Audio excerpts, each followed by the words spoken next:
Selamat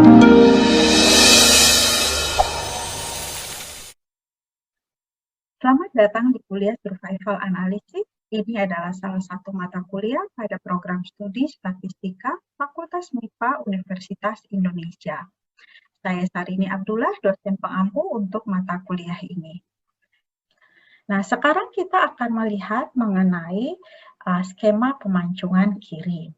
Skema pemancungan kiri sebenarnya adalah suatu mekanisme untuk menyeleksi objek-objek yang akan masuk ke dalam studi kita. Kalau di sini kita lihat, misalkan dengan ilustrasi kita punya sumbu waktu selalu mulai dari titik 0, kemudian waktu berjalan, ini sumbu waktu kita simbolkan dengan T. Nah, yang dimaksud dengan skema pemancungan kiri adalah ada suatu syarat bahwa hanya yang kita perhatikan hanyalah objek-objek yang belum mengalami event.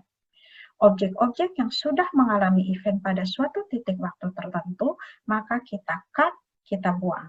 Nah, mengalami event pada suatu titik waktu tertentu itu kita katakan sebagai waktu pemancungan kiri.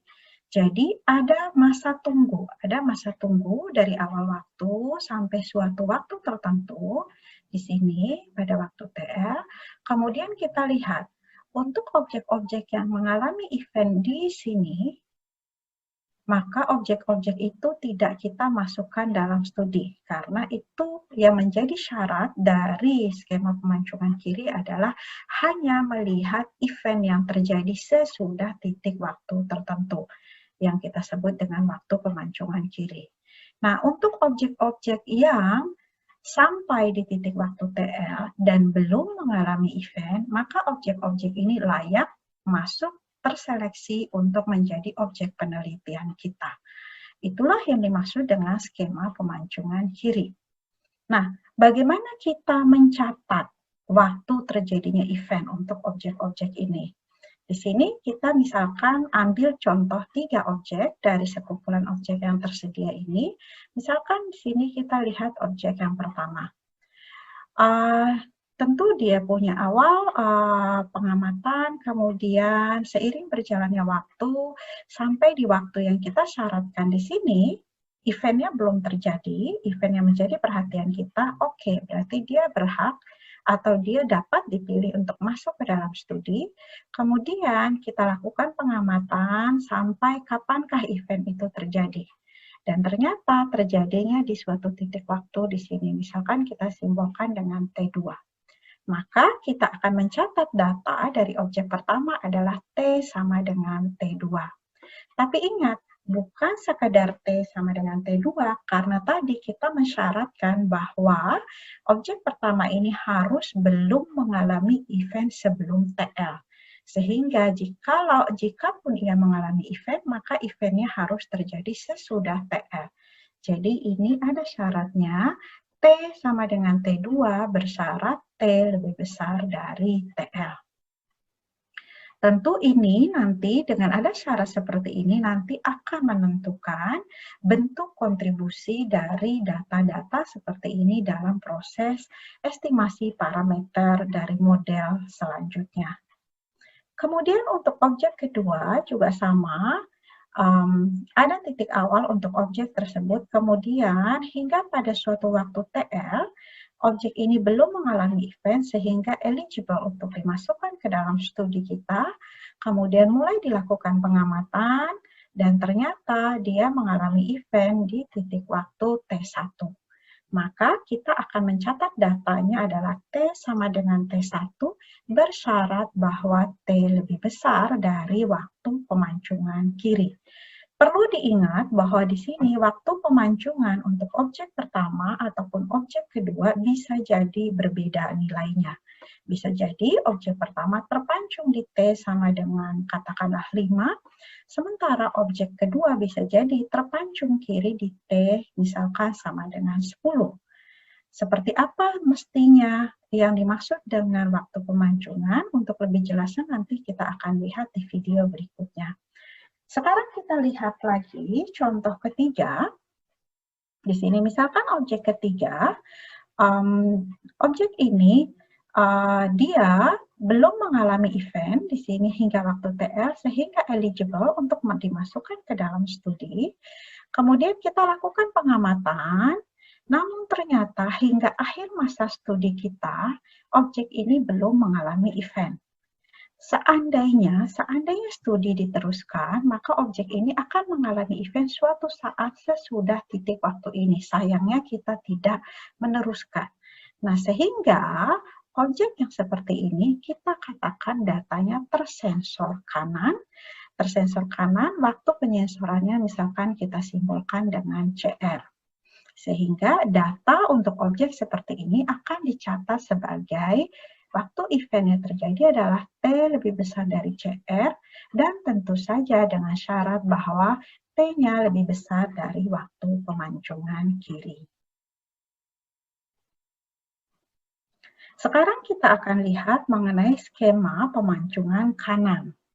Jika pada skema pemancungan kiri berlaku, orang-orang yang belum mengalami event sebelum, orang-orang yang sudah mengalami event sebelum titik waktu tertentu, di-cut, buang, sebelum artinya sebelah kiri pada sebuah waktu, itu yang sebelah kiri kita cut, kita buang. Pada skema pemancungan kanan, justru berlaku orang-orang yang sudah mengalami event sebelum waktu tertentu, itu justru yang dimasukkan ke dalam studi kita. Artinya, orang-orang yang belum mengalami event di waktu TR, jadi mengalami eventnya di sebelah kanan dari titik waktu TR, orang-orang tersebut cut, buang. Tidak kita masukkan ke dalam penelitian kita. Jadi, di sini ada suatu titik waktu yang menjadi acuan, ini yang kita sebut dengan waktu pemancungan kanan. Yang mengalami event, yang belum mengalami event di waktu TR, mengalami eventnya di sebelah sana, itu tidak akan kita masukkan dalam penelitian kita. Yang kita lihat adalah orang-orang yang sudah mengalami event sebelum waktu TR. Contohnya apa? Di sini misalkan kita mau melihat mengenai distribusi usia kematian berdasarkan catatan kematian. Tentunya ketika studi itu kita lakukan dengan melihat buku catatan kematian, hanya orang-orang yang sudah meninggal yang namanya tercatat di situ. Nah, data seperti ini kita katakan terpancung kanan. Nah, jadi di sini kita punya contohnya misalkan dari orang-orang yang namanya tercatat di dalam daftar kematian tersebut, kalau mengacu ke ilustrasi tadi, maka kita akan lihat, oh oke, meninggalnya di usia berapa? Nah, itu pasti teramati. Datanya pasti teramati. Tidak ada istilah penyensoran di sini. Ya, jadi datanya kita tahu karena itu tercatat dengan jelas di buku catatan kematian tersebut. Tapi karena tadi ada syarat bahwa tidak semua semua dari populasi ini yang namanya ada di buku kematian tersebut, karena sebagian masih ada yang masih hidup di sini. Artinya adalah yang data yang kita miliki di sini adalah tentu bersyarat kita harus memberitahu bahwa ini kita melihatnya di populasi yang terbatas loh. Terbatasnya bagaimana? Yang sudah meninggal ketika studi ini dilakukan. Jadi meninggalnya kapan? Sebelum studi ini dilakukan. Kapan studi ini dilakukan? Saat T sama dengan TR.